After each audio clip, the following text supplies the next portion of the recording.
You feel that? That nip in the air. The sniffles are starting. Winter is definitely on the way, folks. At this time of the year, I don't muck around. I fire up with Nature Bee's Power Pollen. It is packed with vitamins, minerals, antioxidants, everything your body's screaming out for when that temperature drops. It's helped me stay sharp, healthy, and it helps me fight off that sluggish winter slump. It has been doing that for 20 years. And right now, you can grab a 6-month supply of Nature Bee's Power Pollen for $160. Plus, they're throwing in a bonus month and 2 bars of that famous pollen and honey soap. So before winter knocks on your door, click on the link in the description and get your supply of Power Pollen Nature Bee. Money back guarantee. Big thanks to Nature Bee for powering another episode of Bonafide. In a world where voices are silenced, Please. one man refuses to lie down. It's about how hard you can get hit and keep moving forward. How much you can take and keep moving forward. That's how winning is done. He's been punted not once, 40 years they've been trying. not twice, You couldn't fire somebody if they were horrible, doing a terrible job. but 3 times. You're fired. He doesn't tell you what to think, but gives you something to think about. Welcome to the Bonafide podcast with Luke Boner. And he's not All right, here we go. done Hold your ears, folks. yet. It's showtime.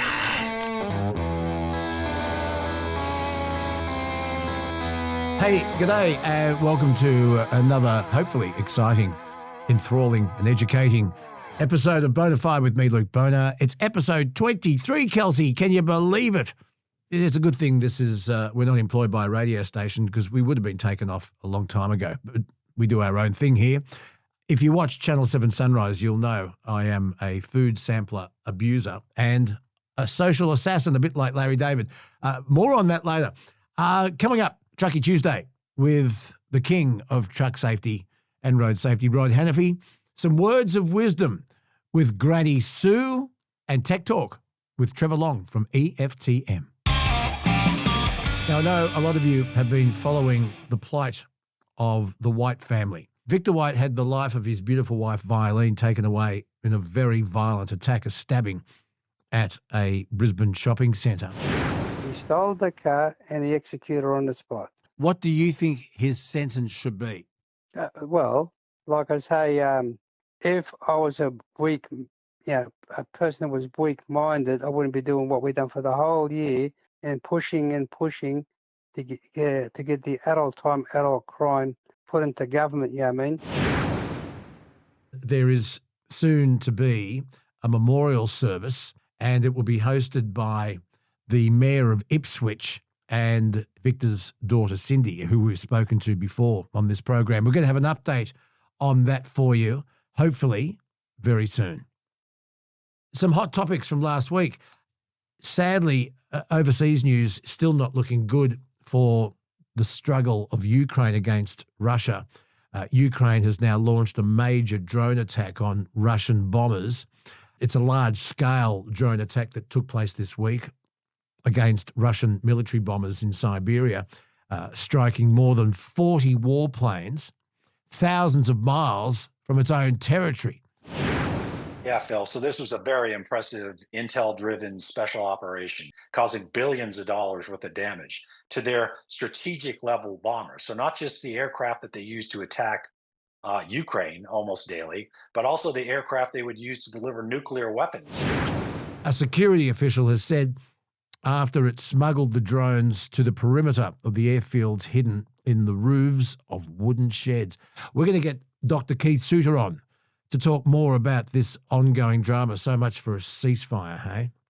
And if you're not sure whether you're hot, apparently all you're going to do is ask ChatGPT because it's brutally honest.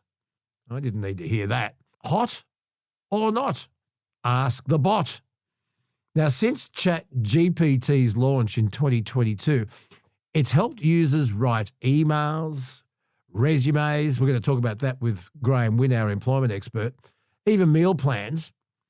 And now you can take a photo of yourself or maybe a photo of yourself with your partner and ask GPT, are we going to get along? Are we a good-looking couple? And some users say the bot has become their brutally honest beauty coach. That's according to the Washington Post. Okay, now, Kelsey, you posted a photo of me on ChatGPT, and I'll say this now without my consent. What are you up to? Well, of course, we had to test it out.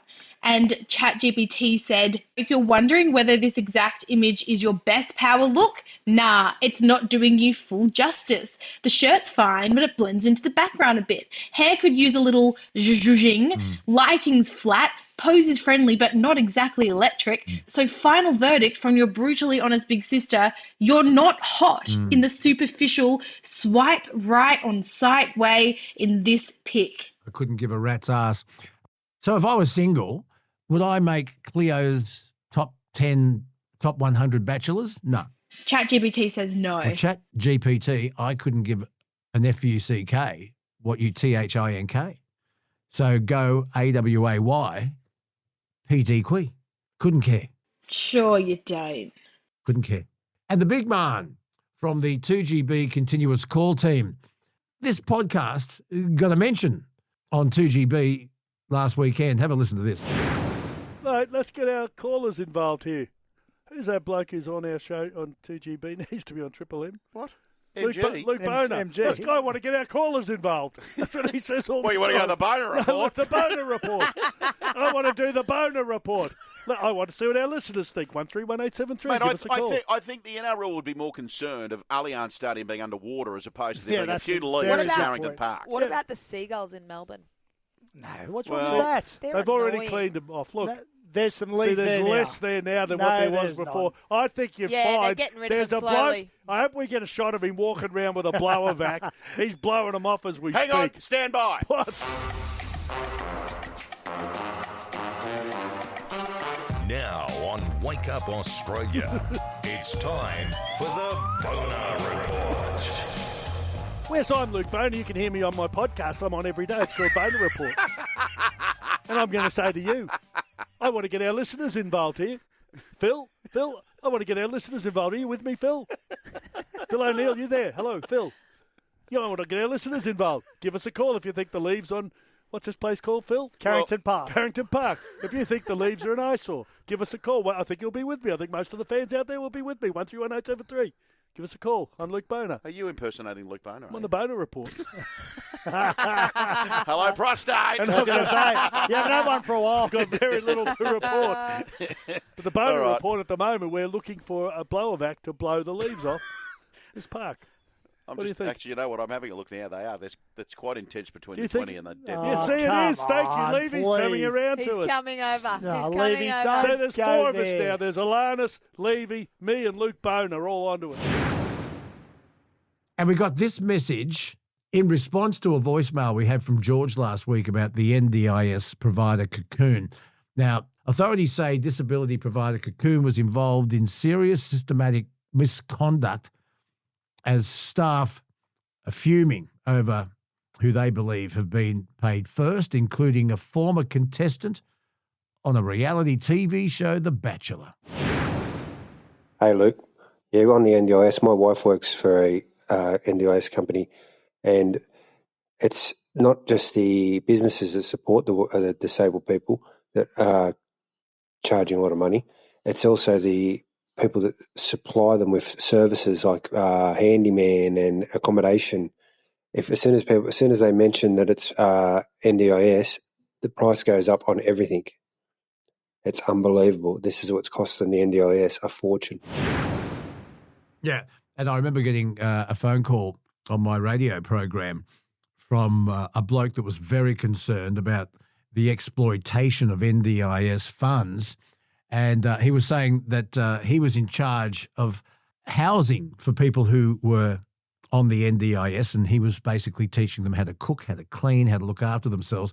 And there was a bloke that came around, and his job was to fix the wheelchairs. And there were 7 of them. Only 5 occupants, but 7 wheelchairs. None of them needed a wheelchair, but the NDIS provided them with them. And his job was to service them 4 times a year. And in his repair kit was a rag, a Phillips head screwdriver, and a can of WD-40. And he was getting $400 a visit. Unbelievable. We're also going to talk to Rod Hannafy about something that we discussed on this podcast. We posted a video on our Facebook about the lack of height signs on bridges. You've all had a lot to say. So this is just one to whet your appetite from Get Jinxed. Recently, I was in North Brisbane, got detoured because of floodwater. I was trying to get back to the freeway. My truck is 4.3 metres standard height for a semi. I came to a sign that said low bridge, and that was all it said. It didn't say the height. It just said low bridge. As it turned out, the low bridge was 5.1 metres. But I didn't know that until I wasted a bunch of time. I'd stopped on the road trying to imagine the bridge height and then giving up and deciding that there is only one way to know. The height sign was on the bridge itself, but that's too late. I'm well past the last exit by a few kilometres. I wonder how much time have you lost because of road infrastructure? Coming up next, some words of wisdom with our favourite, Granny Sue.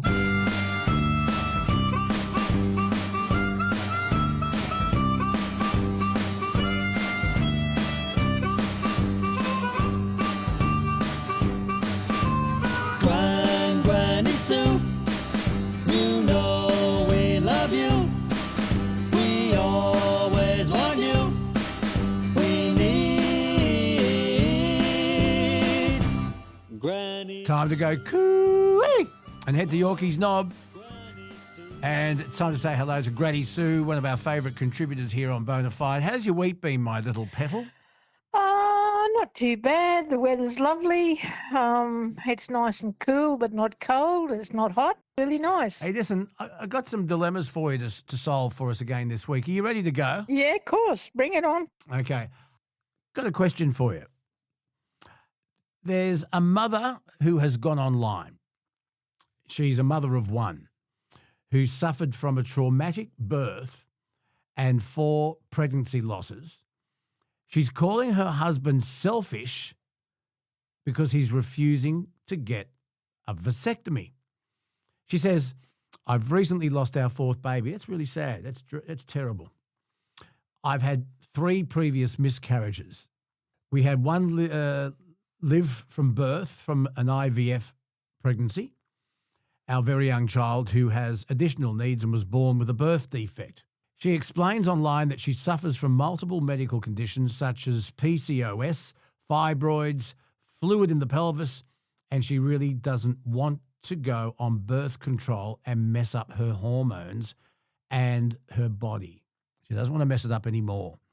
She's asking the question, is her husband selfish for not wanting to get a vasectomy? Granny Sue. Oh, my Lord. I think they have to have a lot more conversations before that can even be really decided.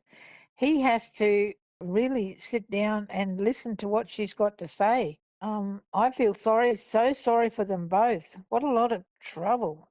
I don't think he's a selfish prick. Oh, Kelsey's jumping in. I didn't see you there. You think he's a selfish prick, is he? No, I don't think he is, but he's not understanding where she's coming from. Whether he needs to go to the doctor with her and for her to explain, the doctor to explain what exactly is going on, maybe then he'll understand. But surely they've already done that if they've gone through all of that. Of those previous things. Like, you would have to be a pretty bad husband for her to go through all of those things and him not to have any understanding of her health condition. Well, yes, in some ways I think you're probably right. But also in the other ways, men don't understand women's dramas. They really have no idea. Isn't that their problem? In one way, yes, but by him not understanding her, he cannot comprehend why she's asking him to do this. Why do women always have to be the ones to teach the boys? Surely they're adults. Surely they can educate themselves. Why is all that responsibility on us? Luke, surely you have an opinion about that. I've been taken out of the gene pool after Holly. I didn't have a problem with it. You've got to be sure that, they can be reversed. It's not 100% reversed. You can reverse a vasectomy. So you've got to be 100% sure that the partner you're with is the one you want for life and you won't split up and then want children with someone else later on. Maybe that's why he's not doing it. Maybe he doesn't see her as a full-time partner. Maybe the mother of his next child isn't this woman. Well, that is possibly true, but I really think he needs to be hit on the head with a few basic things that he's not getting. He really needs to understand what she's going through and how hard it is for her. Doesn't he feel anything for the fact that they've lost all those children? Does that not affect him at all? Or is he just, as Kelsey said, being a selfish prick?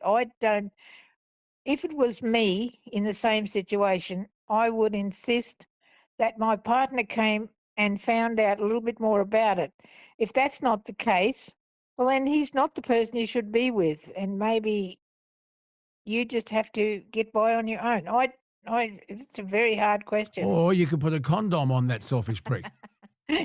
Yeah, well, that's probably one of the things she probably should do. Yes, put a condom on that selfish prick. Well, now there's male contraceptive that essentially it requires just like a really small, I don't even know if it's a surgery, it's like a keyhole thing, and they put this almost gel into the, I don't know what the correct terminology, the sperm pipe. Where did you get your medical degree? Oh, it's hard. I know. Yeah, I know. But they've... the new segment, Dr. Kelsey. Yeah, well, let me just ask this question. How many of the men listening to this would be happy to get the male contraceptive that requires just a really quick and easy little pinprick in the penis to stop the sperm from getting out? Would you be willing to do that for your partner? Well, just wear a condom, for Christ's sake. Hey, listen. I would say there would be 98% of the men listening to it would not want to do that. And I'll tell you something else that's just dawned on me, and that is, of course, if an unwanted pregnancy results from maybe a one-night stand, it's the woman that's left with the baby, not the man. So if you are having a one-night stand, or met someone on Tinder or whatever, and you have sex, unprotected sex, one, you're stupid. But two, if the bloke said, "Oh, it's okay, I'm on the pill," would you trust him? No. No. Nah. Absolutely You not. see what I'm saying? No way in the world. This procedure is just you have it once, and then I think that's got nothing to do with it, Kelsey. They would not do it. I'll tell you that now.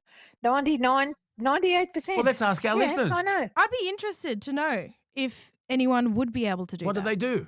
Well, leave us a voicemail. Click on the link in the description of this podcast episode and really easy, leave us a voicemail. Would you get the male contraceptive?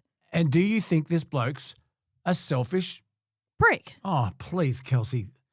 What? Oh, I could have said much worse things. That was the PG version. Kelsey, I don't want to see a prick coming out of your mouth. That's just terrible. Stop that. That's disgusting. Your terrible language. Please, imagine if your grandmother was listening to this. Well, thank God she doesn't know how to work Spotify. Yeah, I know. It's good, isn't it? Yeah. Yeah. She still thinks we all follow on Facebook. Yeah, no. I know. Yeah, well, let's see what our listeners think. But I do, on a serious note, I feel very sorry for that family. That's terrible. Well, I lost a baby, so I do understand. But the fact that she's lost 4 and then had a baby that was not quite right is just so heartbreaking for that poor woman. But I do understand a lot of the things, but I think the man needs to be hit over the head with a shovel to think about what he's doing first. All right, let's see what our listeners think. Okay. Hey, listen, I've got something to share with you, and I think this is the best thing I've heard for a long, long time. Okay, believe it or not, it's a Turkish aviation thought here. Turkish aviation authorities are now implementing airline fines for what they call aisle lice. They are the people, okay, so the plane's landed, you're taxiing back to the Oh, and they get up. And they stand up. They're, when you get on an aeroplane, this happens to me, they say passengers rows 30 to 45 first, right? That's if you're not entering through the rear. Oh, God, sorry I said that. Stop it. I didn't mean Stop it. I didn't mean that. Sure you didn't. No, I did not. And then they say rows. Come on now, children. Then they say rows 20 to 35. You're next. And so they stagger the boarding. Why can't they do it when people get off? Everyone, sit down. No, sit down. Sit down. The captain should keep the seatbelt sign on for longer. Okay. So you've got everyone suddenly standing up because they want to get their overhead luggage off. Boom, boom, hitting you on the head. And then they're still got to stand there for 10, 15 minutes. I know, it's so dumb. Okay. It's so dumb. Okay. So they call them aisle lice, Kelsey. You're learning today. The people who stand up prematurely when landing and they crowd the aisle and they stop other passengers from getting up and they cause delays. The penalty could reach $70 for disobedient passengers. Why can't they just say only the people at the front? But people still do it. Sometimes I've been in situations. Taser them. Or just find them. Taser them. Or just do the sensible thing and find them. Bash them and taser them. Sit down and do it row by row by row. It drives me spare. Granny Sue. Well, I totally agree. When you go somewhere and you have to line up, when it comes time to leave that, like you're in a church, for instance, people don't all of a sudden rush and try to get. They go seat by seat. Why can't they do it in an aeroplane? Why can't it's not that difficult. They do it when you're getting on. Do it when you're getting off. I honestly think it's entitlement. And you know what frustrates me as well is when somebody tries to cut in line, when you're at not the DMV. What do we have in Australia? The RTA, that's right.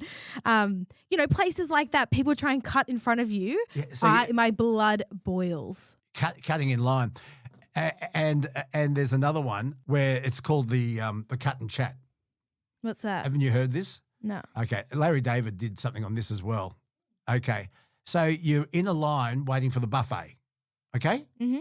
You're right? Yeah. Right. Yep. So you're waiting for the buffet and you're in line and somebody walks down with their plate and they see someone that they maybe kind of know or knew years ago. Oh, g'day, Fred. G'day, how are you? And they stop and chat. Next thing you know, they're in the line.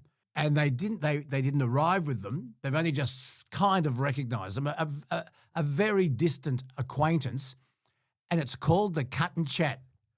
Have you ever experienced that? Oh, yeah, all the time. Yes. And I'm a very awkward person. I hate saying, sorry, fuck off.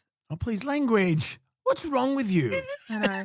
I have to Potty mouth, this is my podcast. Yeah. Well, I feel like we should rename this segment The Girl Cave, Granny Sue. What do you reckon about that? Because you want your own segment? Yeah. So you and Granny Sue want your own segment? I reckon we'd bloody nail it, Granny Sue and I. But Yeah. Granny, what do you reckon? Yeah, and then you're just riding on my coattails and you'll use my audience that I've built up for your exploitation and your gratification, potty mouth. Hey, with our help, thank you very much. Yeah, thank you very much. Anyway, Granny Sue, cutting it in line. Go on. No way in the world. When I'm travelling by plane, bus or whatever, which I've done a fair bit of, when it comes time to get off, you wait till everyone else is gone because you know damn well standing up you're going to get hit with overhead luggage or someone's going to push past you or do something. So just sit and wait. And leaving the light scene on, it's not going to work. They don't read signs anyway, so what's the difference? Amen. I would hate to be the person that cut in line in front of you, Granny Sue. Cut and chat. Don't. It's not good. Trust me. Excuse me, but you're not there. Get back to where you belong. Yeah. I have done that a couple of times. Have you done it, have you? Yes, I have. Have you said, hey, excuse me, pal, the line's back there. Have you actually done that? Yes, I have twice. I can remember. What happened? They probably just went back in line. Well, I want Granny Sue to tell me. Yeah, well, the jerk tried to push past me because he's in a hurry to get off. And I said, excuse me, you can just wait. And he said, but I'm in a hurry. I said, big deal. So am I. You can just wait. Yeah, good on ya. He stamped his foot and glared at me, but I don't care about that. Big deal. The only times I'm so angry that I have to say something. I hate it when some old bloke will order like a coffee and then just hover around the coffee machine, knowing full well that there's probably about 5 people in front of him. And every single time you put up a coffee, they'll go, is that one mine? No, it's not yours. I'll call out your name when it is yours. Like, you standing there is not going to do anything. We need a don't berate the barista campaign. Absolutely. Yeah, well, you see, I worked in pubs for many years, so don't tell me. I'll sort them out pretty quick. Thank you very much. Yeah. Like, I had this bloke walk in. He walked to the bottle shop, bought a 6-pack, walked into the bar and opened one. Oh, no, And no. I said, you can't do that. And he said, yes, I can. I drink here all the time. I said, I don't give a stuff whether you drink here all the time. If you put that beer to your lips, I will grab it off you and tip it down the sink. He said, you can't. I said, just watch me. And did you do it? Hey, I didn't have to because he cracked the sads and called the manager and she said, no, you're not allowed to do that. And so he packed up and left. And I don't know whether he ever came back. I didn't really care. But when you're in the bar or behind a counter in a cafe, you are in total control of that place. And if you don't like what's going on around, you have total say of what happens. Have you, when you were working in pubs, have you ever banned someone? Like banned them? Have you said Yes. What Yes. happened? Well, I had these two blokes come in and they were sitting drinking quietly, and all of a sudden one said something that he didn't like and they wanted to have a punch up. So I grabbed them both by the shirt collar and pushed them out the door and said to them, you can't come back. They said, why not? I said, because I'm not having that sort of shit going on in here, thank you. I was working in a private bar, so it was, pretty exclusive. And they said, well, we'll talk to the manager. And I said, you can talk to whoever you like. But I said, you're not coming back until, I said, 3 days' time, you can come back. And they said, well, we'll go to the manager. I said, you go and do what you like. Anyway, they went to the manager and he said, no, what Sue said is right. You will do what she said because she's in charge of the bar when she's in there. I've had people try and reach over the bar and get something. No, there's no way. You're in charge and whatever you say goes. And if they don't like it, well, there's one answer for that. Get the far out of there. Thank you very much. Have you ever, in your time in hospitality, worked in a pub where they let people run up a tab, or do people always pay as they go? No, pay as they go. Never had. Oh, no, I did work in one where it's pay as a tab. We had cards where people could book up stuff, but they're only allowed to book up so much and then they had to pay. Otherwise, well, they weren't there until they did pay. There's a great story about a pub in Bathurst. This is years ago, Kelsey. What one? The Oxford? No, it was Elephant and Castle. It was. Oh no, that wasn't there when I was. The George. No, it wasn't the King George. No, it was either the Knickerbocker or the Eddie in William Street. It was one of them, and a new bloke came in to run it. Sticky floors. And he had these 4 complete dead shits. He took over a pub that was full of dead shits, druggos, alcos, just dickheads, right? And he wanted to clean it up and start again. And so these 4 people, they were broke there. It was they didn't have their dole check that day or something. And he said, look, I'll tell you what, I'll lend you all $20 each. But he said, you cannot come back in here until you pay it back. And they were gone for life. They never turned back up again. Nice. It was a beautiful way of doing it. Beautiful way of doing it. Without any drama at all. No drama. drama. I worked at Gregory Downs. Hotel, which is up near Burketown in the Gulf of Carpentaria. And we had some very odd people there too, I can tell you. But anyway, it was a lot of fun. And, we dealt with a lot of odd people. But we only had one rule, no shoes, no service. And, of course, most of the people up there didn't wear shoes. So they'd crack us out and say, well, we need a beer. Well, that's too bad. Go and put points for shoes. So it's like no hat, no play, but the adult version. That's exactly right. Yes. Did you, back in those days, observe responsible service of alcohol laws, or did you just let people get as pissed as they could get? Well, there was, when I worked up there was no responsible. Well, you did sort of be responsible, but there was no... You didn't have to have a course or anything, no. Did you ever cut someone off? Oh, yeah, quite a few times. Because you said, you've had too much? No, it's time for you to go home to bed, mate. And they'd go, oh, but Sue, and no, but Sue, just get. Just get. I'm sick of you. So you are an expert in hospitality and security. Yeah, I suppose you could say that, yes. I got one more for you before we let you go today. Okay. I was thinking the other day. It's dangerous. I was down at Coles and there was this person from some sausage factory set up with their little frying pan, little sunbeam frying pan, cooking pieces of sausages and serving them up on a toothpick. You with me? Yeah. And they're quite Yeah. yummy. And there was a cheese one, there was a spinach one, there was a pork one, and there was a pork and apple. Anyway, they had all these different sausages cut up into little.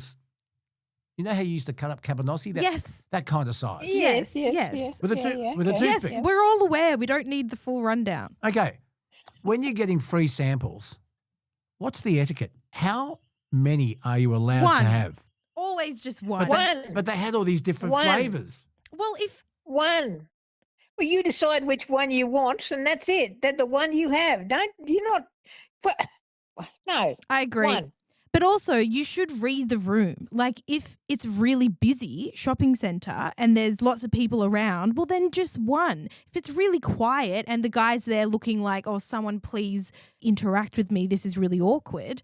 Well, I don't know, but read the room, but always just one unless the dude offers you another one. If you have one and he said, oh, how about you try this cheese one? And you go, well, I've just had one. He said, that's all right, quick, have this one quickly. That's a whole different story. But one is the rule. Yeah, don't just hover around and the little squares of cheese with the toothpick in it. One.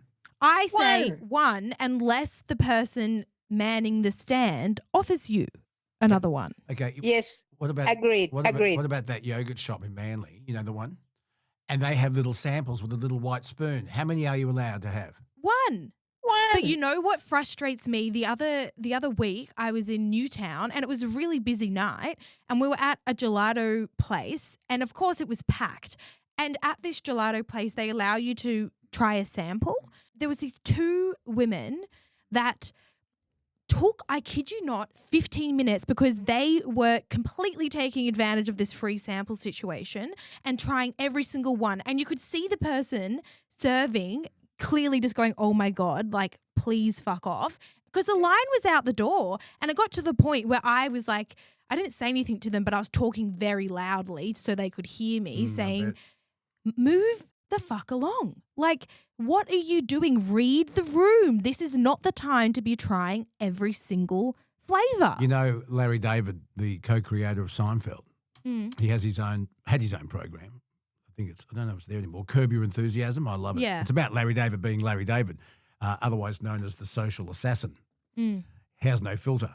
Yeah. There's an episode on sampling. Have a listen to this. Oh, could I try that tiramisu?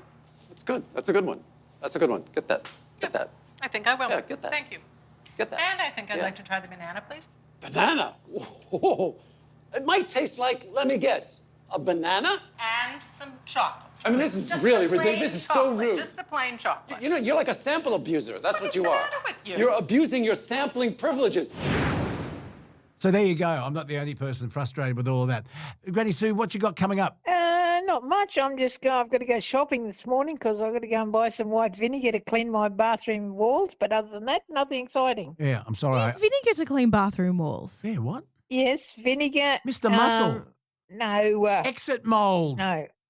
Which is no. Hey, listen, is exit mold really just bleach? 100% and it would water? be. Is Yeah, it just bleach? It would be. It's for sure. 100%, and it's terrible. But vinegar and water, equal parts, vinegar and water, is the best glass cleaner you can get. Doesn't it smell though? Better than mold. Mr. Muscle or the mold things with the bleach. That's a worse smell. Is exit mold just bleach?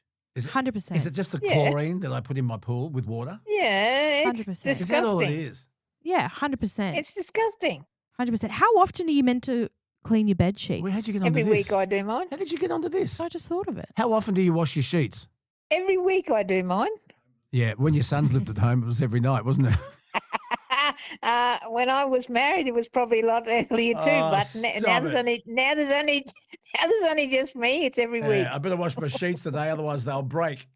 Oh, disgusting. Absolutely. That's true. That does happen. That does happen. Trust me. I remember, Not in my house. I remember once we had to take my grandfather to the doctors, and the doctor said, I need a stool sample, a urine sample, and a semen sample. And we just gave the doctor his underpants. Oh, disgusting. Luke. Gross.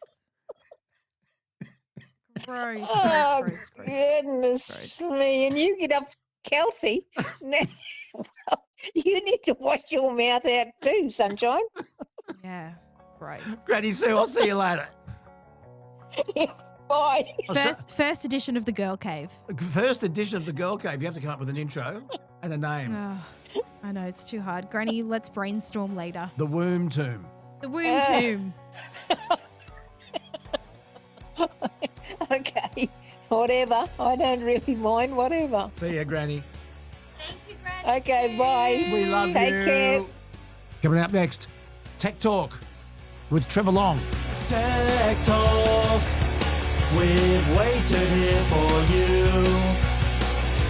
Trevor Long. Tonight, we get product reviews. We're getting new tech out on the market, yes.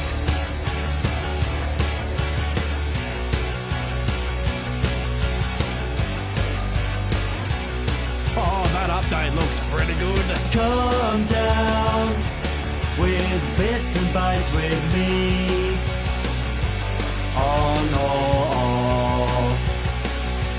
Fast how you want. And there we go. Hey, time for Tech Talk with Trevor Long from EFTM, Everything for the Man, joins us regularly here on the podcast. Trevor, g'day. Are you getting much feedback from Bonafide or zero?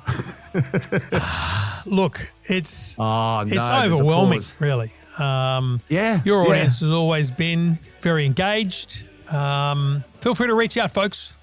Feel free to say hi. And get in touch with Trevor on your podcast, and we'll give you the details at the end of this chat. Got a question for you before we jump into some more important topics. We had an experience with Uber on the weekend. Yeah. I'll quickly tell you. So we got an Uber to go up to lunch up the road. In anticipation of a few drinky poos, looky boy. With wonderful sweeties, yes. So anyway, Nikki sat in the back behind the driver, and I sat behind the passenger seat because she likes me to sit next to her. And we got out, and she said, "Is your bum wet?" And I said, "No." She said, I'm soaked through. And we had a look. And her 3 garments. She had a shawl, she had a beautiful white cotton top, and a brand new pair of jeans, and they were soaked through with what appeared to be coffee. Wouldn't it smell as well? And yeah, the Uber did stink. It did smell, but not of coffee. It smelled a bit of everything. It was awful. And it was covered in dust. It was filthy. But she's got out, these are 3 brand new garments that she's ruined in one sit. And what's happened is I reckon that the person who was in my seat has tipped their coffee out on that rear driver's passenger side. And we went back, and the driver was just in the car park. We went back and we showed him. I showed him. There are photos of this. Kelsey's got the photos. She'll post them and show you. And so we said, well, what's the story? And he said, well, it's not my fault. I didn't know there was coffee on the seat. And fair enough. He probably didn't know. I don't know how often you're supposed to clean your car when you're an Uber driver. But so do we have any recourse with Uber? Can we contact them and say, these are 3 garments permanently stained with coffee. They were brand new garments. What do you do when something like this happens? I think you'll struggle, but with every Uber ride, you have the ability to firstly rate the driver. So I'm assuming you gave him 1 star. But then what you do is you go into the app, and under rides, there's a kind of a list there of all the rides you've ever taken. It's under, I think it's called activity. And you can see each of the rides you've ever taken. When you click on the ride, there's a whole section there for, getting ride help. So you could click that and you'll go, it'll be a text chat. There's no phone call you're ever going to make here. There's no head office you're going to ring. There's no customer service. This is all going to be via text chat or email or stuff like that. So basically this is how people, find a lost item, provide more detailed driver feedback. So if there was some kind of safety issue or whatever, but there's one that says get ride help. I would click that and I would initiate a chat. And you basically got to be not aggressive in tone, but aggressive in pursuing the matter. So it'll be AI probably too. It'll be automated. It'll say, "I'm sorry, there's nothing we can do," or whatever. And you just say, "I want to raise a case here. I want to have a supervisor look at this case."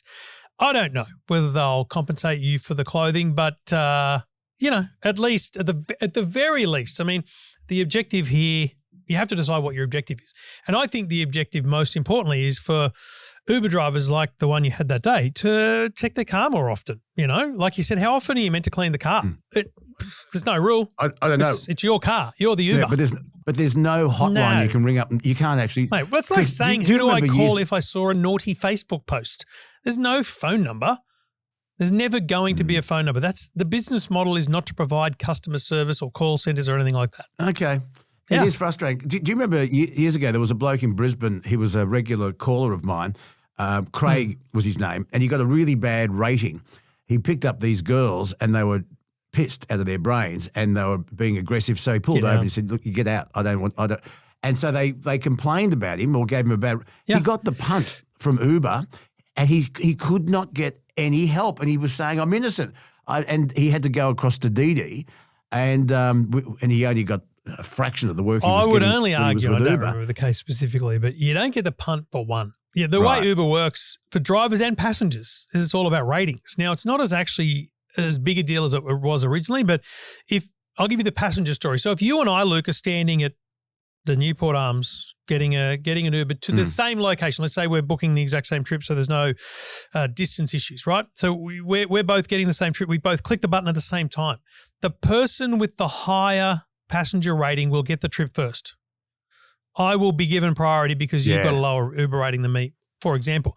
And with drivers, there's a threshold. I think it's like 4.6 or something. If you drop below 4.6, you're going to be essentially taken to class. You're going to be asked questions. They're going to review your drive. So if you drop below a certain number, they don't want you on the platform, which is kind of a good thing, right? We don't want one-star drivers on the platform, but it only takes maybe a few people to go 1 star before you drop below. So like that, there's good and bad to that, but that's probably what happened to Craig, and that's why you should be leaving a low review on that driver, even if you don't get any recourse for the dry cleaning. Yeah. On Sunday, we had some friends over, and one of those friends stayed a little bit later than everybody else. I'd gone to bed, but the Minister for Law and Finance and her friend were gibbering till late at night. And so she called an Uber because she got an Uber here.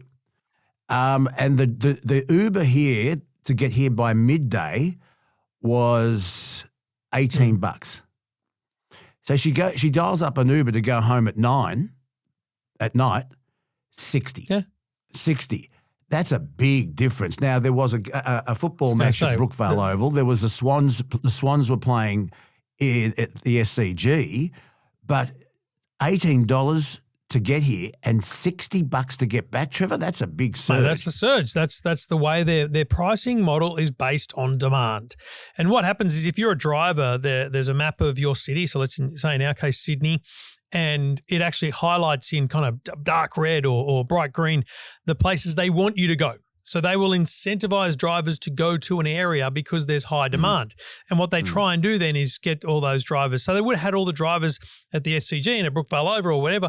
And so to come to your area, there was probably a lot less drivers in the area, and therefore the demand was higher for drivers and the ability for drivers to be there is lower. So supply and demand, mate, that's how it works. This is why sometimes my advice is use the 13 Cabs app because get a taxi. Taxis have fixed pricing requirements, government regulated pricing, and there is very little, but there is very little variation in pricing between a midday and an evening trip on a taxi, other than the basic loading that might exist. But 13 Cabs is your best place to get consistent pricing.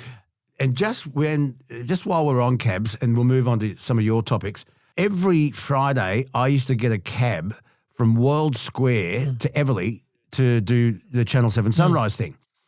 And they would electronically send me a cab charge on my phone. Yep. So often the taxi driver said, oh, no, cab charge is down today. It doesn't work. And the girl at Channel 7 said, beware of that because the drivers get a little bit less if you use cab charge than if you were paying yourself. And she said, don't wear it. They all take cab charge. And I racked up on my card $250 worth of cabs, and it took me forever to get reimbursed because it was such a process. They don't have petty cash anymore. You got to go through a process, and then are you a contractor and all of that drama. That's why they sent you a cab charge voucher, Luke. but so often the cab said, "Oh no, cab charge isn't working today." And look, cabbies are great people, but they're also money tight, and so you'll notice that if they've got a cab charge machine, it's never on.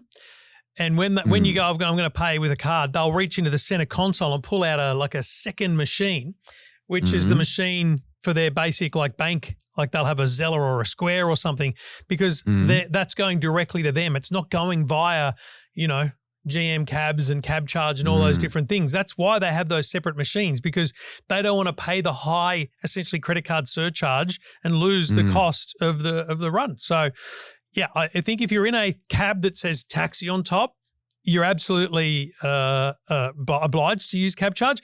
But what I would do in that case is I would say, as I get in, before I sit down, I'd be like, just to be clear, I'm paying with cab charge. And so they know in advance, they can't swindle you. They have to tell you up front. If they genuinely don't have it or whatever, then you got to book another one. But I got to Everly and I got the cab charge thing up on my phone, and he said, "It's not working. It's not working." I said, "Well, it better, because that's all I have. Yeah. I don't have any. That's what you got to do. Funny that it worked when you said that. And then it worked. I wanted to talk about one of your topics. I find this really interesting. You write on your column, EFTM, you'll see the headlines about Australia's most trusted brands, and for the 6th quarter in a row, Bunnings has topped the list. Aldi is also up there. Interesting stuff from Roy Morgan Research about brands we trust and brands we don't trust. Bunnings is a fascinating one, isn't it? Because I love Bunnings, a massive choice, great help. A lot of the people who work there, they really know their products. But if you are a distributor trying to sell a product through Bunnings, they give you hell. There's two sides to Bunnings. Yeah, but when you're Roy Morgan and you're surveying people to find out what brands they trust, they might cop one or two people that are trying to sell there, but they're talking to average people, and the average people don't have a bad experience to share. As a sausage sizzle, his parking's good. It's a good story. Yeah. And what's funny to me about this brand survey, because there's some tech brands in the negative column like nothing else, is Aldi. Aldi is the second most trusted brand in Australia, whereas Woolworths and Coles are the number 1 and 2 most distrusted brands. And it's funny because when I walk through Woolies or I walk through Coles and I walk through Aldi, they're a very similar experience. In fact, I find Aldi very frustrating because I don't know where anything is. But the buying experience, I think, is better at a Woolworths and a Coles, because I'm quite happy to grab what I want, go to the self-checkout and do my thing. Whereas at Aldi, I've got to line up, I've got to wait for them to open another queue. There's a bunch of different reasons. But it's actually people's distrust of the brands in the way they charge, the costs they pass on, and all those things that are the reason why people don't like Woolies and Coles. But Apple is the most trusted tech brand at number 4 overall. So it goes Bunnings, Aldi, Kmart, and then Apple. And there's no other tech brand other than JB Hi-Fi, which I would agree with. I think they have a good reputation broadly in the market, in the top 10. But in the bottom 10, so the most distrusted brands, you got Optus at number 3. Now that's got to be because of the hack and the network outage. That's got to be, hanging with them pretty badly. Facebook, which is Meta, at number 4 because they're just a horrible company, and no one really. You talk about trying to get support from Uber. I challenge you today, Luke, to get in touch with Uber via that process, and I bet you any money, at the very least, you have a conversation. I say inverted commas conversation because you'll have like an AI or a chatbot conversation. At the very least, you'll know whether it's going to happen or not. Whereas with Facebook, you got a problem, you lodge a complaint. You may never hear back. You may get an automated response 3 days later saying, "We disagree." And it's not even a conversation. It's just a yes or no thing. And I think that's why they are so poorly regarded. And Elon Musk's Twitter is right up there as well at number 8 with distrust, and Telstra's the other telco in there. So not a good look for the telcos, although good news for Vodafone because they're not on the list. But yeah, Telstra and Optus not doing well in terms of trust among Australians. But look at 10, Tesla. Is that because of our relationship now with China, or is it Elon Musk and his support? It's Elon and Trump and just his weirdness, his Nazi alignment, that whole salute thing. It didn't go well for him anywhere in the world. And I think in Australia, it's backfired on him, and people are more reluctant to buy a Tesla than ever. And as a brand, even if you're not an owner, if you were asked about the brand by Maury Morgan, if they called you and said, what do you think? You're going to say, no, because he's just this personality that is absolutely polarizing. Despite the fact the cars are, haven't changed. They're just as good as they ever were. There's no reason to distrust the brand. They actually have good service. They have good sales. It's just purely Elon Musk, which is why people are ranking them down. Sad. Isn't that amazing? So his relationship with Trump could well have cost him billions of dollars. Easily. Wow. Isn't it amazing when you could lose billions of dollars and not care? Like, can you imagine? Yeah. I worry about losing $10. Yeah, it is unbelievable. Qantas at number 5. Yeah, that's a tough one. Is that residual from the Alan Joyce? And I think Qantas has a crisis of confidence personally, and I'm a tech guy, but I fly a bloody lot. I don't rate the airline. I don't rate the airline. I don't rate their service. I don't rate anything about Qantas other than they've got a cool logo. And I think that it's washing off. I think their reputation is broadly wearing off them. The idea of them being the flag carrier is just such a rubbish thing because they do nothing for Australia other than provide a service the same that Virgin does. Virgin should be known as our flag carrier because they're just as Aussie in that sense. They provide the same routes, they provide the same or better service. But yeah, I think Qantas had a reputation, and I think the way they treated staff through COVID, I think some of the stuff they've done with frequent flyers has probably gone against them. But they appear to be consistently in the distrusted brands list, which is not good for them. Yeah, and I wonder how smart it is for any corporate entity to go political. For example, during the referendum, Qantas telling everyone to vote yes. And a lot of people I know resented that. Don't tell me what to do. Do your job, carry passengers safely and as cheaply as possible, but don't tell me how to vote. Yeah, well, the same with supermarkets, and telcos. Telstra was the same. Guys, can I just have a telephone service? I'll make my own judgments on political decisions. Just provide me with a telephone service, please. Yeah. And let me be clear: treat your staff well. Don't sack people because they're gay. Don't not hire someone because I want equality, but I don't want it on the side of a plane. That's all. Yeah, I think you're right. Hey, listen, Foxtel has begun notifying their satellite subscribers they're no longer providing support and service to satellite Foxtel. What's happened here? This is fascinating. So there'd be, I reckon, hundreds of thousands of people that have got a satellite dish on their roof. That's how they get Foxtel. So what they've done is they've written to all their subscribers who are on the satellite service, and they've said, just letting you know, from the 1st of July, you'll be classified as owner install, which means on our records, you put the satellite dish on your own roof. If anything happens to it, you're responsible for it. So if you've got a Foxtel box and it's plugged into the satellite, and you have a problem, they would send a technician out to check it. Yep. No, not anymore. They're not sending technicians. They're not doing that anymore. They're not installing Foxtel satellites anymore. They're not doing any of that because what they want is they want you to use the internet.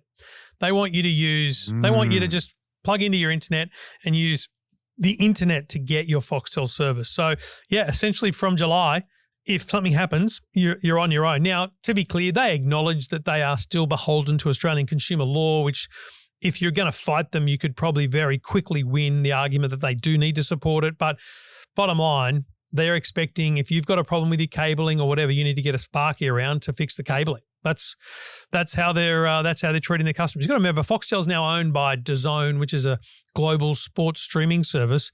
They are cutting whatever they can cut to make this a lean business that simply provides content to people. They don't want to provide boxes anymore. They don't want to provide customer service anymore. They just want to provide you with shows to watch. That's it. Okay. If you've got a dish on your roof, it's up to you. You're on your own. You're on your own, folks. It's obviously a cost-cutting measure. Yeah, 100%, mate. They want us to go to the internet. Even if they're not staff that they employ, the contractors that they would pay to go and fix and check the satellites, that's a cost they don't want to bear anymore. Yeah. They don't want that problem. Interesting. Now, listen, I wanted to finish on this one, the Apple Watch. I mean, these devices are very, very clever and they can tell you all sorts of things. There is a new health feature with the Apple Watch. Is this the sleep apnea warning? Tell me about this. Yeah, this is fascinating. So to be clear, this is not available yet. It will be available, my guess, in about a month and a half through a software update. It's available in other countries because it's a medical test and it needed to pass medical certification. So Apple have got approval from the TGA, the Therapeutic Goods Association in Australia, that the Apple Watch Series 9 and later, so basically the last couple of years worth of Apple Watches, will be able to clinically, medically detect sleep apnea. Now, just think about that for a minute, Luke. Normally, if you're snoring and your wife says, you need to get tested, you might have sleep apnea, or you wake up, in a huff because you lost your breath and you were close to literally dying because sleep apnea is literally deadly. You can wear an Apple Watch and it is able to monitor your breathing. So it's actually a breathing disturbances. So what it does is it looks for disturbances in your breathing over the course of a sleep. And hey presto, you'll wake up in the morning and go, listen, you might have possible sleep apnea. That's all it does. It says, listen, you may have sleep apnea, and that is then a referral to the doctor. And you got to take that stuff serious. I think people are now more trusting of a device like an Apple Watch than they are of their wife, elbowing them. So I think that's great news. I've got a device that lies under my mattress from a company called Withings, which monitors my sleep every night and tells me, how well I slept and how much I slept. But it also is able to detect sleep apnea, whether it's mild or otherwise. So the more of these things that are out there, the better, because sleep apnea is one of those things. And, men's health is always, I think, a problem because men are reluctant to go to the doctor. We're more willing to ignore a problem. So I think anything that is, a medically certified thing that says, mate, you probably need to get that checked is a good thing. So that's been approved for Australia. As I said, it's not available on your Apple Watch now, but if you've got an Apple Watch Series 9, Series 10, or the Apple Watch Ultra 2, it'll come in a software update hopefully in the next few weeks. Fascinating what they can do these days. Yep. All right. If it happens in the world of technology, you'll hear it here. Can I say first or? I don't know. Second. It's in the top 10. Yes. So is Aldi. Do you know what about Aldi? I don't like the experience at Aldi either. The Minister for War and Finance loves it because she says it's genuinely much cheaper. Oh, for sure. It's not a fun. That middle aisle. How much is 2 litres of milk? $2. I think you're wrong. What is it? I don't know, but I don't look at prices. No, same. That's my problem. I buy milk at the servo because my wife is the queen of our house. She looks after everything, so all the food there is purchased by her. But I have Weet-Bix at the office here, and so every week I'll go to the servo and buy milk. And I noticed the other day it was like $6, but I figured that's really? At the servo, right? So it's got to be cheaper at Woolies, but out of touch, Trev, I got no idea. I have no idea. That's why I can't run for politics. No, you'd get caught. Yeah.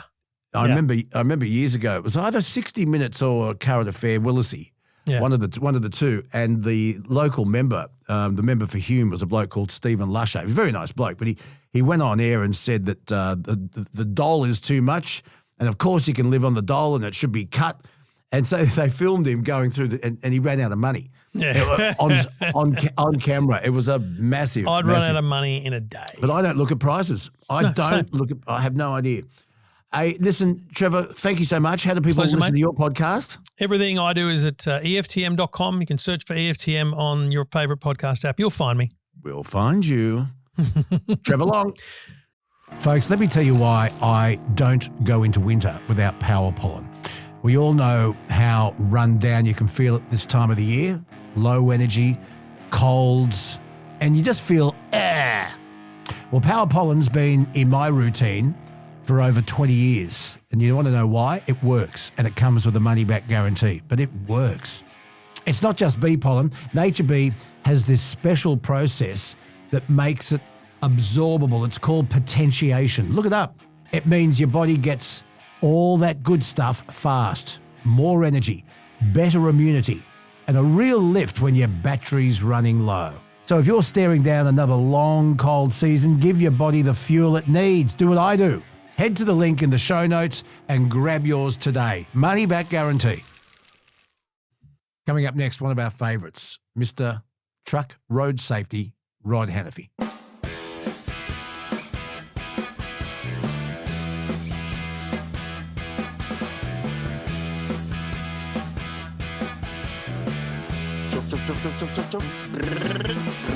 Got your diesel running, pedal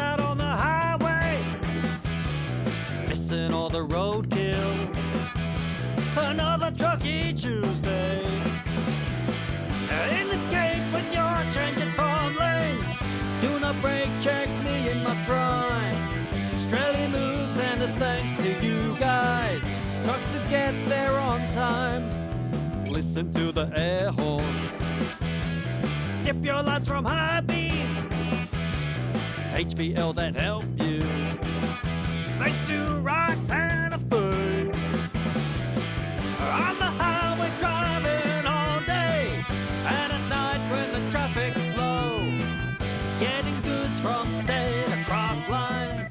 Time for Truckie Tuesday. Time to catch up with our good mate Rod Hannafy, world-recognised trucking road safety advocate and good friend of the Bonafide podcast. We catch up again after a pretty terrible night for you on the road, Rod. Yes, it's been an interesting week. Look, Wednesday morning I was actually thinking, geez, I wonder why I do this. I ended up at a DC where you have to have this app on your phone, and they've changed apps twice, and it's an old one, and you've got to go through that and watch the video, and that was half an hour before I could even get in there, and that was a bit of fun. And then I had a bit of drama with the truck last night, and then because of what happened 2 weeks ago, Luke, so 2 weeks ago on Sunday, I started work at 8 in the morning, and because of that, I had to be here for my 24-hour break, 8 o'clock today. Now, of course, what I did 2 weeks ago has absolutely bugger all. I could have had a nice sleep last night and got down here safely, but it was either have a 24-hour break, an hour and a half from home, and trust me, that wasn't going to happen, and that meant I had to drive all night to get here. So much for our laws that manage your fatigue and treat you like a human, eh? So your truck had to go to the mechanics. It was there longer than you thought it would be, but something that happened 2 weeks ago has affected you 2 weeks down the track. Yes, because in the past you had a 7-day rule. You worked 6 days, had the 7th day off.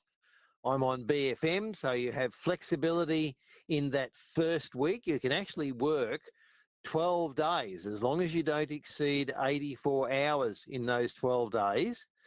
But in that 2-week period, which we never used to have before, what I did 2 weeks ago, and there is no flexibility whatsoever, Luke. So I virtually drove in the gate with less than 5 seconds to spare. Wow. And to do that, I had to drive all night to get here. Otherwise, I would have been on the side of the road having a 24-hour break, an hour and a half from home. The freight wouldn't have got here, and then I would have, driven home tomorrow and got out of the truck. So I have asked the NTC, I've asked the NHVR, and their answer at this stage is it's all too hard. And that's where, I can only say from probably for 10 years, we've been asking for a little bit of flexibility. We don't all want to work 17 hours a day, 18 days a bloody week, but we want to be able to drive when we're fit, sleep when we're tired. You'll get sick of hearing me say that. But we want something that allows us recognition of the fact that all of the things that affect what I do, Luke, are out of my control. So I go somewhere to load or unload. Oh, you've got to do this induction. You've got to do that. You've got to wait here. You've got to sit there. You've got to wait for the forklift driver. You go somewhere to load. Oh, we're not ready, mate. Well, they told me to be here at 3. Yeah, but we're not ready, so you'll just have to wait over there for an hour and a half. I had an owner-driver mate rings me, and he'd had a bad week. He had all these loads teed up. The bloke G'd him up and then cancelled it all at the end. And no one cares about our life, as we've discussed before, and they certainly don't care or value our time.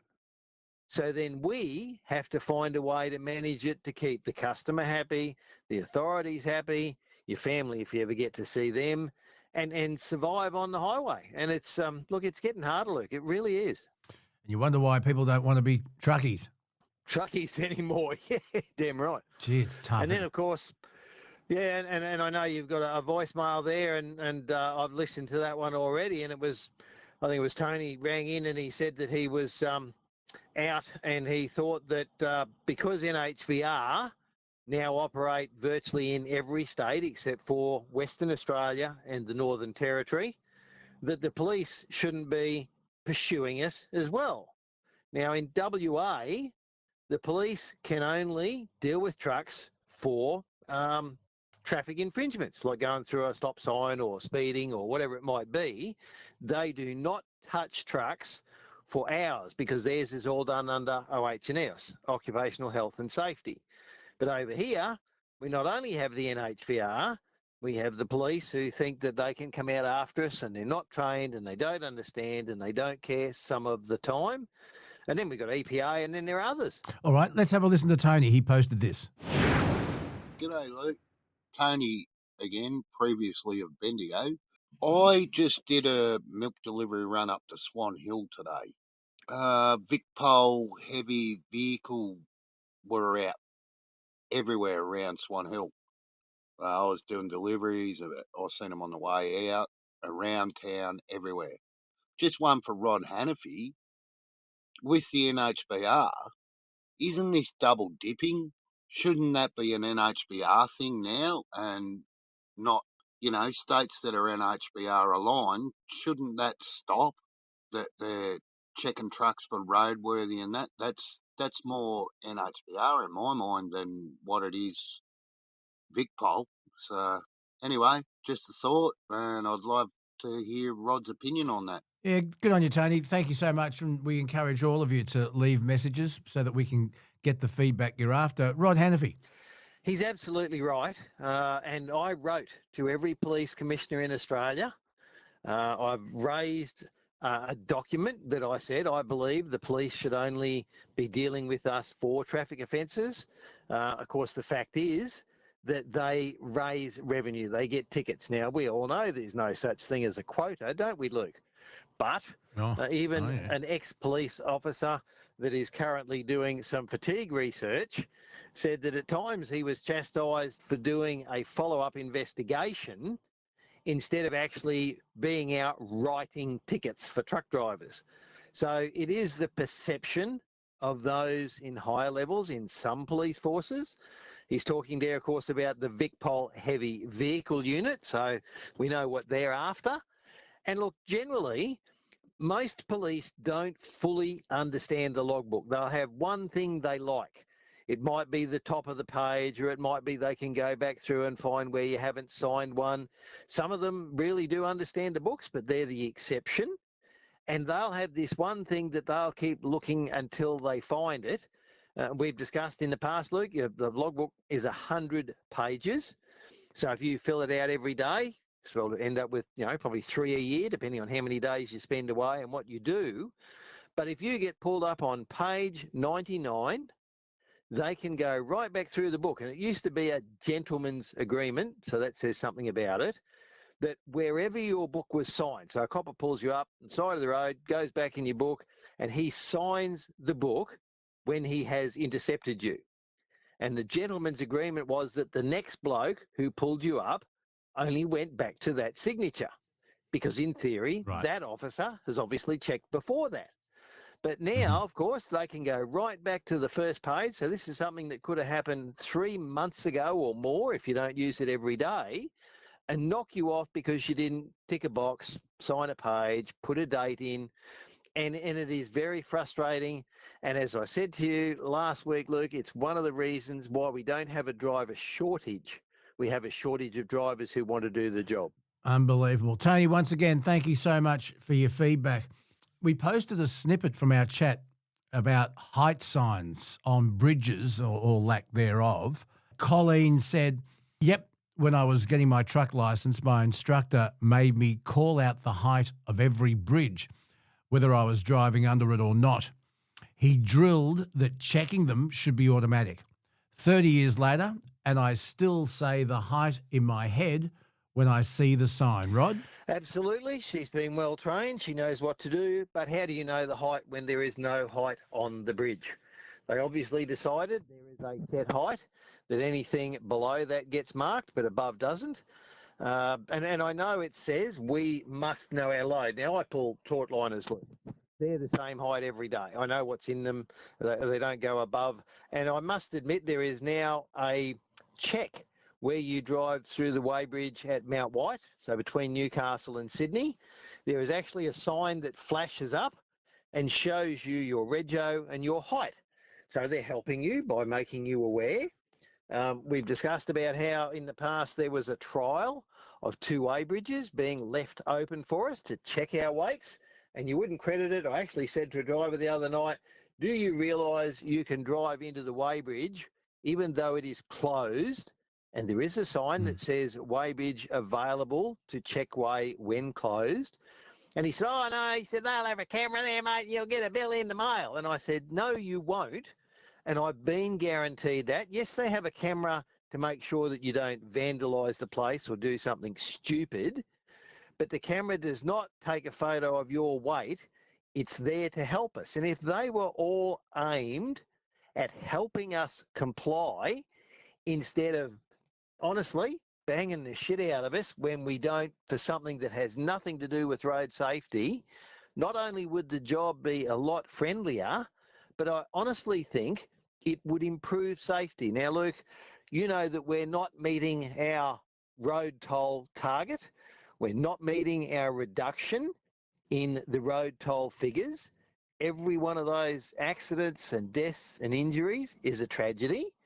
And up till now, it's been, well, let's just bang people more. Let's just raise the fines. We've done nothing to improve the education. We've discussed how, yes, we need proper training for drivers. And you spoke last week where Jacqueline said, oh, I don't know that we need to make it harder. Well, I disagree. I think we do need to make it harder and get a higher level of applicant, and we need to put them out on the road with the proper knowledge and experience, but that applies to car drivers and truck drivers. Great comment, Colleen. Thank you so much. Please stay listening and please spread the word. Craig said, I've been driving trucks for 38 years and can tell you a fair few truck drivers have a low IQ. I even work with a few of them. Doesn't surprise me they do this stuff. Rod? Mate, we've had people who have left bank manager jobs and, jobs like that because of the stress and pressure. And yes, there is certainly that in our job as well. It's probably the only job you get paid to see the country. Now, I'm sure I've said to you before at times I've been told, you get out and you get to see all these places. Well, that's it. I get to see them as I drive past. I don't get to stop and visit and go into them. I've got to say two things, Luke. I actually called up two caravanners during the week. Both of them had little signs on the back. I think one was Ben and something, but it was a tiny little Channel 40 sign that was, look, it would have been 2 inches tall if it was that. And I said to the bloke, mate, may I make a suggestion? He said, what's that? I said, you need to make that sign bigger so I can see it at 500 metres. I said, go and stand 100 metres behind your van and see if you can read the sign. Now, he was really good. He actually said, oh, appreciate that, mate. Thanks for the advice. The second time I did it, I got abused by somebody else and told not to interfere. I disagree. Mm-hmm. But on the lighter side, Luke, I pulled up somewhere the other day and I'd actually been listening to the Bonafide podcast. And I just got to my part and I thought, well, I don't need to listen to that for now. I'm going to get out of the truck. And I got out and I walked around and I was looking at this other truck and this bloke walked over and he said, oh, you Rod? Yeah. Oh, he said, I was just listening to the podcast. He said, you just started. And I thought, well, I'm not going to listen to you. I'll come over and say hello. There you go. What was his name? Yes, exactly. Exactly. Anyway, he knows who he is and God love him and God bless him, eh? Isn't it amazing? The word's getting out. It is. And I have another thing for you. Yes. Right, we're not going to have FAB.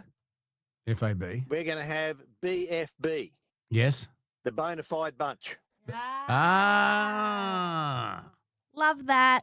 Love that. Yep, so now it'll be BFB, Bonafide Bunch. BFB, that's Scotty. FAB. That's very good. That's very good, the Bonafide Bunch. Got another comment here from Woody. Years ago, if there was no height sign on the bridge, that meant it was 5 metres or higher, Rod. And that's fine if you know that that is the case, and that does sound familiar. And blokes that do over height and do different size stuff all the time, you said that we need to know our height. And I'm sure that there was a comment from a bloke in a car carrier who must have rang in or something. And their loads vary because, you've got a four-wheel drive or you've got a little car or you've got a van. So they have height bars and things to check. But yes, if you do it all the time, then you know what those rules are.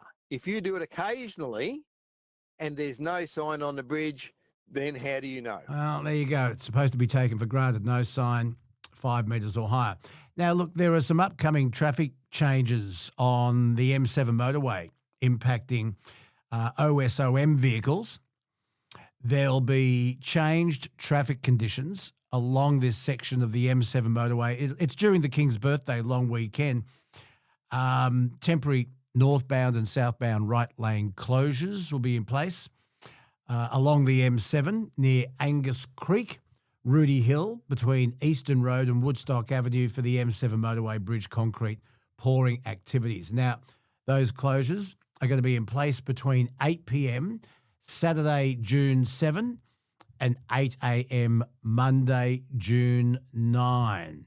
And obviously, everyone else who's driving, double demerit points will apply. Can I just ask quickly, what is an OSM vehicle? That's what I was about to say, mate. It's OPSM. It means OPSM. OPSM, you need glasses. No, it's OSOM. No. Oh. What is it? So what does it mean, Luke? OSOM, oversized oranges and mangoes. Yeah. Oversized over mass. OSOM. So if you're oversized or a very heavy load. So would that be like a lot of vehicles? Surely not. Or would that be like the wind turbine carrying type vehicles? The ones that get stuck on the bridges. Yeah, oversized. It's ones that are going to have pilots and escorts and are outside the normal size truck. Yeah, the ones that carry wind turbines, Kelsey's saying. And other things. Yeah, the yes. ones that get stuck on the bridges.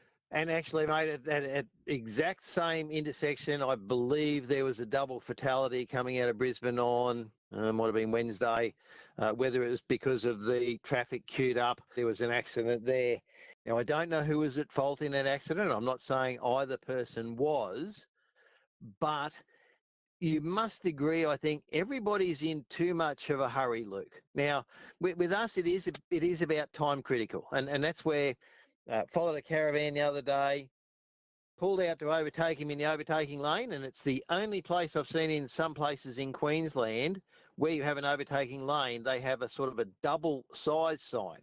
And, of course, you have the keep left unless overtaking. But I watched the car drive all the way up the Hume the other day in the right-hand lane, so he must have thought he was special. But in Queensland, they have an additional wording on top of that sign that says, let overtaking vehicles pass. So I've come out beside the caravan, we're in an overtaking lane, I'm in the right-hand lane. So instead of just slowing down and letting me go, because I've obviously caught him, and I'm up beside him. I'm past his van, I'm halfway up his van, and he just kept going right till the end. And in the end, I moved over to the other side of the road to allow him out, but he wasn't going to back off and let me go.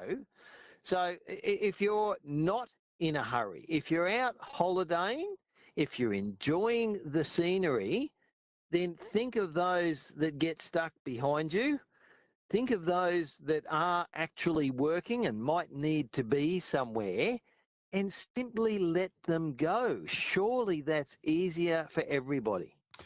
Rod, I'm going to let you go because you've had a horror couple of weeks. Anything you'd like to add? I suppose, mate, I do have a question for listeners. Is there anything, other than OSOM and stupidity, about trucks that they don't understand? Now, very quickly, years ago, I did a thing called the National Sharing the Road with Heavy Vehicles program, and it's our Truckies Top 10 Tips with a little bit more detail and explanation, and it was in the paper at Narrabri. And a young lady actually rang the paper at Narrabri, because number one tip is don't cut in front of trucks at lights or out on the highway. And I've only had 3 do that this week. And she said, I used to cut in front of the trucks all the time, and they'd blow the horn and wave, and I thought they were being really friendly. No, they weren't. And she said, now I understand that I'm taking their braking distance, and they weren't actually being quite as friendly as she thought. They weren't being friendly at all. If you see trucks and they do something you don't understand, happy at any time to try and answer those questions so that you can understand our point of view. You might not be happy with it, and you might not really get it unless you've been in a truck, but don't just sit there and think, bloody trucks, why did they do that? Jesus, they do that all the time. Why do they do that? Well, ring us and ask. Yeah, Put exactly. in a question, we'll see what we can do to answer it. I've got a question. Yes, my dear. Why First of all, are trucks allowed to overtake on the furthest right-hand lane? Because the amount of times I have been stuck in between two gigantor trucks on the highway in my tiny little car, and I'm honestly sitting there thinking, come on, guys, like give me a little bit of space here. Like, do you really need to get past this person? And then inevitably, I end up overtaking them anyway. And are you overtaking them uphill or downhill? On the straight. Trucks are allowed to overtake in the right-hand lane, and I've got to say, if you go to Geelong, so when we travel to Geelong, there's 3 lanes and trucks are not allowed in the right-hand lane. But that means that when you get Grandma in the left-hand lane doing 70 and Fred Nurk in the middle lane doing 80, and it is a 100k limit, and yet we're by law there not allowed to move to the right-hand lane, and we've always said they need to police the law that you must keep left unless overtaking. Yeah. Move over and let anybody else go. Don't just sit out there in the right-hand lane. And look, at times people don't recognise that they're not doing the speed limit. Some of them don't know how to use cruise control, even out on the highway. And it's to us, it's just every day you'll catch up to a car. Oh, truck there. Shit, I'll speed up. So they speed up and they get back up to 100 kilometres an hour for about 4 minutes and 8 seconds. And then the truck's on their back door again because they've slowed down to 95 again. Yeah. Now, we are speed limited to 100. Yes, downhill, we'll go faster if you don't put your foot on the brake. Wait a second. Can trucks only go 100 kilometres? Yeah, they're speed limited to 100, yeah. Or across the whole country? Engine control. Yep. But they will go faster downhill if they we will don't go put faster the foot on downhill. the brake. I know, but the amount of times I've been on the highway going 110, between 110 and 115, and a truck will go speeding past me. I didn't know that they had a cap. It's a on computer. It's a computer controlled speed limiter. Oh, they've definitely gone faster than that for sure. And it is accurate. Now, so often again, I've had someone ring up the company years ago. Your truck overtook me. Oh, yeah, where were you? Like the trucks are all tracked. So they go back and they look and they say, yep, on Wednesday afternoon at 1:17 p.m, you were on the Newell Highway. Yep, that's right. Yeah, your truck overtook me. And what speed were you doing? I was doing 100. So he must have been going fast. He can't be speed limited. That truck is tracked. And it will show that it only, yes, mate, every truck just about in Australia. Are some not? Because there are some that aren't. Yeah. Yep, there's odd ones. And look, there are still a few trucks that will go a bit quicker. Some of the older ones don't have that speed limiting because we now have electronic engines, and the early ones were either gear limited. So virtually, the normal gearing in them meant that you couldn't do much over 100. But the thing is, the cars are allowed to be up to 10% out. So your speedo, unless you check it against GPS, your car speedo may well show 100, but under law, it's allowed a 10% tolerance. So you could only be doing 91 kilometres an hour. And not know. Your speedo says you're doing 100. And of course, the truck's behind you and he wants to do 100 because he's got a long way to go. And that's what happens when people don't regulate. And with us, you put your foot to the floor, it does 100. And it does 100 everywhere until I go up a hill or down the other side. Whereas unless you're using cruise control and you're sitting there and you're going 95, 97, 92, 95, 97, 92, 86, up and down, and we're there just doing our 100. And that's why sometimes they come up and go back. Well, you think they do, and it's us trying to stay at the same speed when you don't. That's crazy because I've definitely seen trucks going well over 100, 100%. I would die on that hill. Not all of them, obviously. No, and downhill's different. But I would say that the quick trucks now, look, years ago, there were trucks that did 100 mile an hour. Right? Yeah. But those don't exist very much at all now. There are probably a few that do 105, and that's simply one of those things where you've got that little bit more to get around a caravan that's doing 98 or whatever the case may be. They're supposed to be set at 100, but a lot of people have a couple of K just for that sort of situation.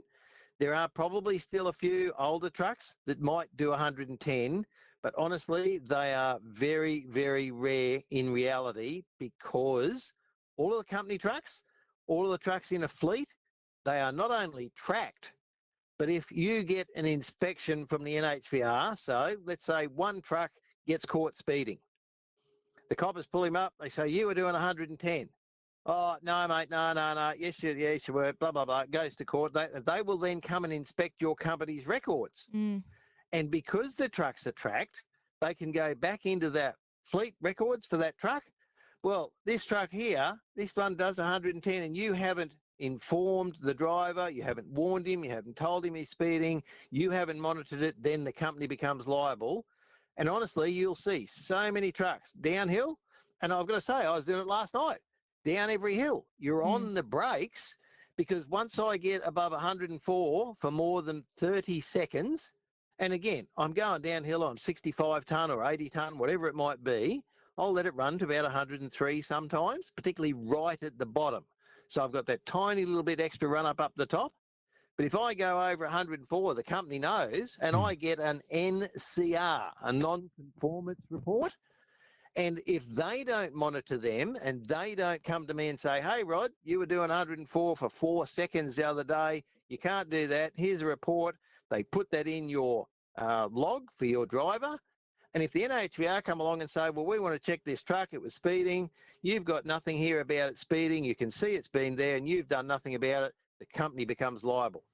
Isn't it interesting? So the GPS is 100% accurate, but the speedo on your dashboard is the calibration can be out 10%. So if you get pinged from a speed camera doing 111 in a 100 zone or 121 in a 110 zone, you could challenge it? Well, you can. They will say it's up to you. You may have changed the tyres. That's the one that they talk about. You know, did you change the tyre size or the rim size? But you imagine, Luke, if you're Toyota and you sell 10,000 cars a year, you're going to make sure that every one of them is actually reading faster than you're going. So it's reading 100 when you're only doing 95 and they're then covered, because if they sell you a car and it is actually doing 105 when you are showing 100 and you get a speeding ticket, you're going to go to them and say, oi, you can pay for this. So they err on the side of caution. But it means that when we can do a perfect 100 on the flat, and we have to do it to try and manage our job and all those sorts of things and be compliant, and you're sitting there in your car thinking, well, my speedo says 100 and that truck went past me. Check your speedo. Very, very good advice. Rod Hannafy, if anyone's got any feedback they want to give us, Kelsey, what do they do? You can go to lukeboner.com.au, send us an email at lukebonerradioguy@gmail.com. And if you look in the show notes of this podcast episode, you'll see a little button that says leave us a voicemail. Click on that, leave us a voicemail. We will play it and we will get the answers that you require. Rod Hannafy, safe trucking, buddy. I'm sorry you've had a crook couple of weeks. Hopefully next week's better. That's right. When's the wedding? The 8th. The 8th. Very good. I'll wish you well before then. Thank you, brother. I'll show you the photos when it's all done. All right, mate. BFB. FAB. See you, mate. Hey, listen, thanks again for bearing with us. Episode 23 of Bonafide with me, Luke Boner. Luke Boner, radio guy @gmail.com. We're also on Facebook, Luke Boner, that radio guy. And at the end of the episode, just click on response and send us a voice message because we love them as well. Keep the feedback coming. And as Doug Mulray would have said, I'll cop you later.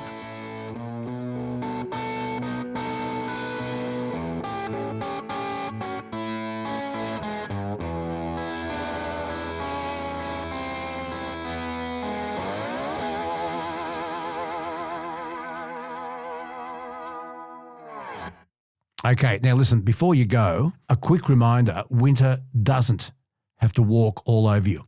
Get on the front foot Nature Bee's Power Pollen. It is your winter defense kit. More energy, immune support, nutrients, antioxidants, and it's all in one beautiful little golden capsule. And you don't need to swallow the capsules whole either. I mean, you can just sprinkle it on your breakfast, on your porridge, in your smoothies, in your juice. Power Pollen's sweet, nutty taste is both a flavour and an energy boost. And it's proof that it's just Mother Nature. You can grab a 6-month supply for $160, and they're throwing in an extra month and 2 bars of their famous pollen and honey soap for free. Comes with a money-back guarantee, otherwise I wouldn't endorse it, and I've been taking it since the year 2000. Click the link in the description and order yours today and say goodbye to winter blues. Nature Bee, helping you stay on top of winter and not under it. And a big thanks to Nature Bee for powering up another Bonafide episode.